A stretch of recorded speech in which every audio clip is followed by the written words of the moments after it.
উন্নয়নের পাঁচালী নিয়ে আজ অভিনেতা রঞ্জিত মল্লিকের বাড়িতে যাবেন অভিষেক বন্দ্যোপাধ্যায়। আজ থেকে উন্নয়নের পাঁচালী নিয়ে পথে প্রচারে নামছেন তৃণমূল সেনাপতি। ভবানীপুরে বর্ষিয়ান অভিনেতার বাড়িতে তিনি যাবেন। সূত্র মারফত জানা যাচ্ছে সেখানে অভিনেত্রী কোয়েল মল্লিক থাকতে পারেন তার স্বামী প্রযোজক নিষ্পাল সিং। বিকেল 4টে নাগাদ যাওয়ার কথা রয়েছে। মল্লিক বাড়ির পর লন্ডনেও যাবেন অভিষেক বন্দ্যোপাধ্যায়। রাজ চক্রবর্তীর নতুন ছবির প্রিভিউ অনুষ্ঠানে অংশ নেবেন তিনি। উন্নয়নের পাঁচালী নিয়ে আজ অভিনেতা রঞ্জিত মল্লিকের বাড়িতে যাওয়ার কথা অভিষেক বন্দ্যোপাধ্যায়। রাজ থেকে উন্নয়নের পাঁচালী নিয়ে পথে প্রচারও নামছেন তৃণমূল সেনাপতি। বর্ষিয়ান অভিনেতার বাড়িতে আজ তিনি যাবেন। সেখানে তার কন্যা অভিনেত্রী কোয়েল মল্লিক থাকতে পারেন তার স্বামী প্রযোজক নিষ্পাল সিং। আমার সহকর্মী সৌরভ গুহ এই মুহূর্তে আমার সঙ্গে টেলিফোন লাইনে রয়েছেন। সৌরভ, আজ থেকে উন্নয়নের পাঁচালী শুরু এবং এরকম এমিনেন্ট পার্সোনালিটির বাড়িতে যাওয়া, এবং সেক্ষেত্রে আজকে কি কি কর্মসূচি রয়েছে এবং কিভাবে এই উন্নয়নের পাঁচালী এগিয়ে নিয়ে যাবেন তৃণমূল সেনাপতি?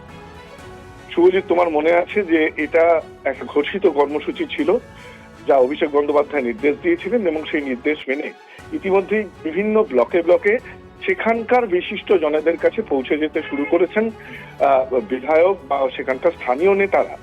তারই ধারাবাহিকতা মেনে আজ ভবানীপুর অঞ্চলে বিশিষ্ট অভিনেতা রঞ্জিত মল্লিকের বাড়িতে 5টার সময় যাচ্ছেন অভিষেক বন্দ্যোপাধ্যায়, এবং তাকে উন্নয়নের পাঁচালী তুলে দেবেন এবং তাকে সম্বর্ধনা করবেন। সেটা নিঃসন্দেহে তাৎপর্যপূর্ণ, এবং এই কর্মসূচিটা কিন্তু ইতিমধ্যেই চলছে। কিছুদিন আগে শশী পাঁজা সহ বিভিন্ন বিধায়করা তারা তাদের স্থানীয় এলাকায়, ব্লকে বা বিধানসভা এলাকায় যারা বিশিষ্টজন, তাদের কাছে উন্নয়নের পাঁচালী দিয়ে সম্বর্ধনা দিয়েছেন। অর্থাৎ বিশিষ্টজনেদের কাছে যাওয়া, পাশাপাশি মানুষের কাছে যাওয়া, এই দুই ধরনের কাজই কিন্তু তৃণমূল কংগ্রেস চালিয়ে যাচ্ছে। আজকে অভিষেক বন্দ্যোপাধ্যায় যাচ্ছেন তিনি যে অঞ্চলের বাসিন্দা সেখানকার বিশিষ্টজন রঞ্জিত মল্লিকের বাড়িতে। ধন্যবাদ সৌরভ।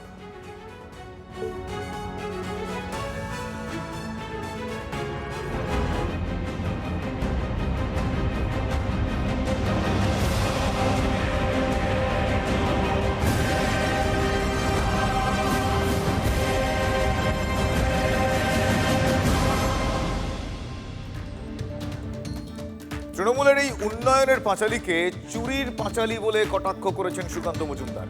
রাজ্যে কোথায় উন্নয়ন হয়েছে সেই প্রশ্ন তুলেছেন কেন্দ্রীয় প্রতিমন্ত্রী সুকান্ত মজুমদার। রাজ্যের উন্নয়নের পাঁচালী তৃণমূলের পাচন হবে শেষে, এবং এ তো উন্নয়নের পাঁচালী না, চুরির পাঁচালী। উন্নয়ন কোথায় হয়েছে এই রাজ্যে? উন্নয়ন যদি হতো তাহলে আজকে কি পরিযায়ী শ্রমিকদেরকে নিয়ে অভিষেক বন্দ্যোপাধ্যায়কে এই নাটক করতে হতো, ভাত খাওয়ার নাটক করতে হতো, মাটির থালাতে ছোট্ট অল্প একটু ভাত নিয়ে? অভিষেক বন্দ্যোপাধ্যায়কে নাটকটা করতে হচ্ছে কেন? করতে হচ্ছে এই কারণে, কারণ উন্নয়ন হয়নি। 60 লক্ষ 70 লক্ষ মানুষ আমাদের এই রাজ্য থেকে অন্য রাজ্যে কাজ করতে যাচ্ছে, তো আনন্দে তো যাচ্ছে না, বাধ্য হচ্ছেন তাই যাচ্ছেন। তার মধ্যে সংখ্যালঘু সম্প্রদায়ের, অর্থাৎ মুসলিম সম্প্রদায়, সংখ্যালঘু বললে মিসলিড হবে, মুসলিম সম্প্রদায়ের মানুষের সংখ্যা অনেক সিগনিফিক্যান্ট অ্যামাউন্ট। আপনাদের শোনালাম কেন্দ্রীয় শিক্ষা প্রতিমন্ত্রী সুকান্ত মজুমদার। তিনি স্পষ্টতই উন্নয়নের পাঁচালীকে চুরির পাঁচালী বলে কটাক্ষ করেছেন। ঠিক কিভাবে দেখছেন এই কটাক্ষ? তৃণমূলের প্রতিনিধিরা এই মুহূর্তে আমার সঙ্গে টেলিফোন লাইনে রয়েছেন। তৃণমূল কংগ্রেস মুখপাত্র তন্ময় ঘোষ। তন্ময়বাবু, যেখানে হেভি ওয়েট পার্সোনালিটি বর্ষিয়ান অভিনেতা রঞ্জিত মল্লিকের বাড়িতে আজকে অভিষেক বন্দ্যোপাধ্যায় যাচ্ছেন, এই উন্নয়নের পাঁচালীর এই ধরনের হেভি ওয়েট ট্রাভেল শুরু হয়ে গিয়েছে, সেখানে কেন্দ্রীয় শিক্ষা প্রতিমন্ত্রীকে চুরির পাঁচালী বলছেন, কটাক্ষ করছেন। সুকান্তবাবুকে আমার প্রশ্ন, আমাদের সরকারের সেই স্বচ্ছতা আছে, আমাদের সেই ক্ষমতা আছে যে আমরা 15 বছরে যা যা করেছি সব করতে পারিনি, কিন্তু যা যা করেছি সেটা লিখিত আকারে, ডকুমেন্টেড আকারে মানুষের সামনে নিয়ে যাচ্ছি। ওনাদের সৎ সাহস থাকলে কেন্দ্র সরকার শ্বেতপত্র প্রকাশ করুন না, গত 10 বছর 11 বছরে ওনারা কি কি কাজ করেছেন সেটা নিয়ে মানুষের কাছে যান। সারাক্ষণ কুৎসা মিথ্যা এইগুলো দিয়েই তো রাজনীতি করে চলেছে, হিংসা বিভেদ।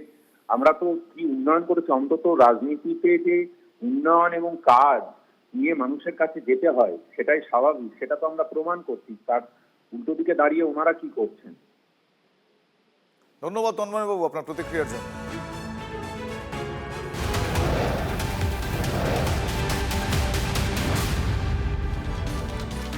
সিঙ্গুর এই রাজ্যের রাজনীতিতে কতটা গুরুত্বপূর্ণ নাম সে আর নতুন করে বলার অপেক্ষা রাখে না। সিঙ্গুর নামটাই সেটা কাফি। প্রধানমন্ত্রী সিঙ্গুরের এই সভা, সেই সভা ঘিরে কিন্তু সভাকে ঘিরে রাজনীতি, বঙ্গ রাজনীতি বেশ উত্তপ্তই হয়েছে। প্রধানমন্ত্রীর সভায় আমন্ত্রণ জানাতে সিঙ্গুরের কৃষকদের দুয়ারে এবার বিজেপি। প্রধানমন্ত্রীর সভার জন্য জমি দিয়েছেন কৃষকরাই। সিঙ্গুরের কৃষকরাই এখন শিল্প চাইছেন, ওই জমিতেই শিল্প হবে এমনটা দাবি করেছেন কেন্দ্রীয় শিক্ষা প্রতিমন্ত্রী সুকান্ত মজুমদার।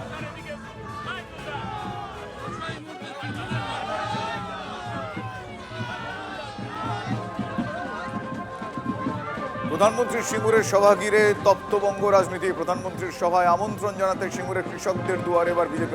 আমার সহকর্মী সনদ রয়েছেন এই মুহূর্তে আমার সঙ্গে টেলিফোন লাইনে। সনদ, সেখানকার এই যে সিঙ্গুর, আবারও সিঙ্গুরের কৃষকদের প্রসঙ্গ, এবার প্রধানমন্ত্রীর সভার জন্য তারা জমি দিয়েছেন, তারা কি আশা রাখছেন, কি বলেছেন তার কারণ তাদের বাড়িতে বিজেপির কর্মী সমর্থকরা যাচ্ছেন, তাদের সঙ্গে কথা বলছেন, তাদের কি প্রতিক্রিয়া? হ্যাঁ দেখো, আবার সিঙ্গুর শিরোনামে, তার কারণ এখানে আসবেন প্রধানমন্ত্রী, সভা করবেন 18 জানুয়ারি এবং তার আগে এই সভাস্থলের পরিস্থিতি খতিয়ে দেখতে আসেন। পাশাপাশি সুকান্ত মজুমদার আসছেন। এখানকার যারা ইচ্ছুক বা অনিচ্ছুক যারা চাষি ছিলেন তাদেরকে আমন্ত্রণ পত্র দেওয়া হবে বলে জানানো হয়েছে এবং প্রত্যেকটা চাষির বাড়িতে গিয়ে সুকান্ত মজুমদার নিজে এই আমন্ত্রণ পত্র দেবেন। পাশাপাশি তিনি যেটা দাবি করলেন যে বিজেপি যদি ক্ষমতায় আসে টাটা এখানে আসবেই এবং 100% নিশ্চিত।